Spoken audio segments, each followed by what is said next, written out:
if you had an additional couple of minutes, I did want to talk to you on the VRM tooling perspective. Yeah, yeah. Let's Um, talk. so VRM is it's obviously popular in the tooling space. There are different products that are cropping up. VCs are loving it, whether it's trust pages, vendor social networks, questionnaire portals. Where do you see these companies, or what products do you see like they're getting it right? They're really thinking about this in, I guess, a similar way as you would. And where do you think they're missing the mark, or there's room for improvement? Yeah. So I think what's working well is I think the domains, and what I mean by that is I think, the questions that they're asking, some of these automated tools, they're covering the right areas, right? And I say that with a bit of a caveat mark is they're covering the right areas and they're trying to get the answers, but they're trying to get the answers in really what would consider like open source intelligence or open source public information, right? So I think, trying to pre-gather information and say, okay, this company has a security program. They have a SOC 2, they only support TLS 1.2 and 1.3. I think it's a good starting point, right? So I think these tools are getting a little bit better about this.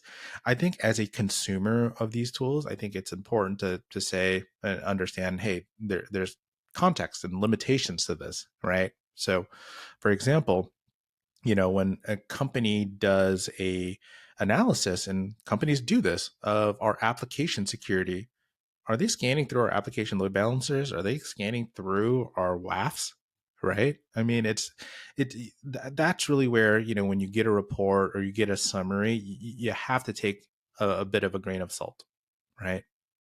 And I do like the concept of, hey, if I am a prospective vendor of a lot of companies, I should be incentivized to be able to proactively provide information.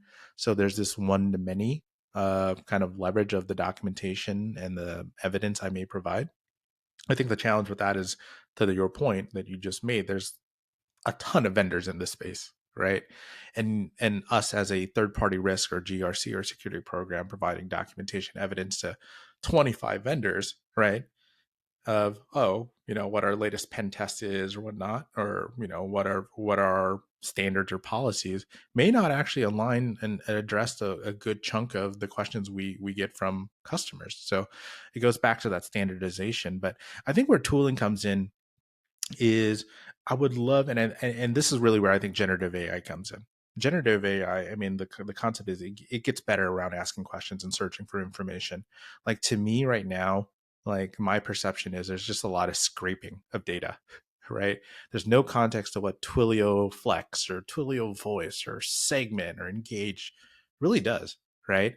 I think where really AI can come in is like, once AI can and really understand a little bit better about, okay, I am a web-based application web company, and I plan to use Segment for this reason, right?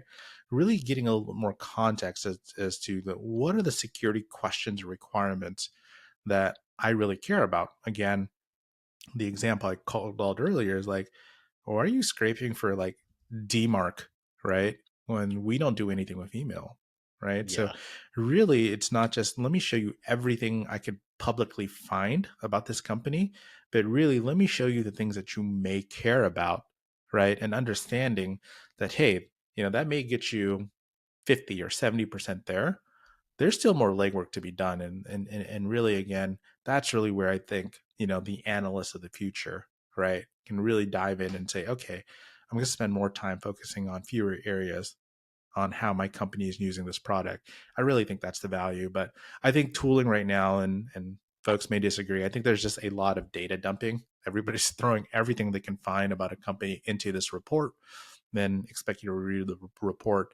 I would expect 2.0 to look a lot more fine grain. Because even when we were bringing up a certain scanning report card based tool that spits out a nearly 100-page report, that's one of those ones where, as me giving that to a prospective vendor that I want to use, like, that doesn't feel like being a very good steward and kind of creating good user experience, but also just from your perspective, like you have to read that at the end of the day, like as well. It can't just be something you put in front of somebody else. And I think one of the things that I learned at Segment is like you and Dustin, anytime we get one of those, the first question is, well, what did you scan? Was it just star.segment.com or was it the actual components of the application that make it run, like app.segment.com or api.segment.io? And I think, yeah, as you're talking about the generative AI being able to potentially have that translate, like, hey, here's this like web application and I'm noticing it's just these specific URLs that you need to be aware of if you're scanning, that would save people a ton of time. Yeah, exactly. And I don't know. I like a lot of other folks have been trying to understand the capabilities of this of AI a little bit more. And again, it's not new, but I think the capabilities in terms of how we can think about using it are starting to are starting to better define themselves a little bit more, right? And I think the other aspect too, and I just want to kind of make this comment because we talk about creating a product and understanding who your users are. I think you bring up a good point there, Mark. Is as we're building relationships too, I think a lot of times it's easy to think of the other security team, right? I'm just going to throw something over there, right? But the reality is like they are your customers too. They're using a service that you have created, right? And to just throw something over and be like, go through this 156 or 200-page report and tell me if there's anything that matters is not a great user experience. And you may not go out there and ever send them an NPS, right? You're a prospective vendor. But at the same time, you need to think about that experience as part of your product, right? You click a button, you send something over with no context. That is not a great experience, right? Whether or not like you are entitled to the information and entitled to the fact that they need to review this or not, like that just goes back to the point of like think about who all your customers are. They're not just customers, they're not just internal stakeholders. In the context of third party risk, you are building something that requires somebody else to collaborate with you. And if that statement is true, I would consider them a customer.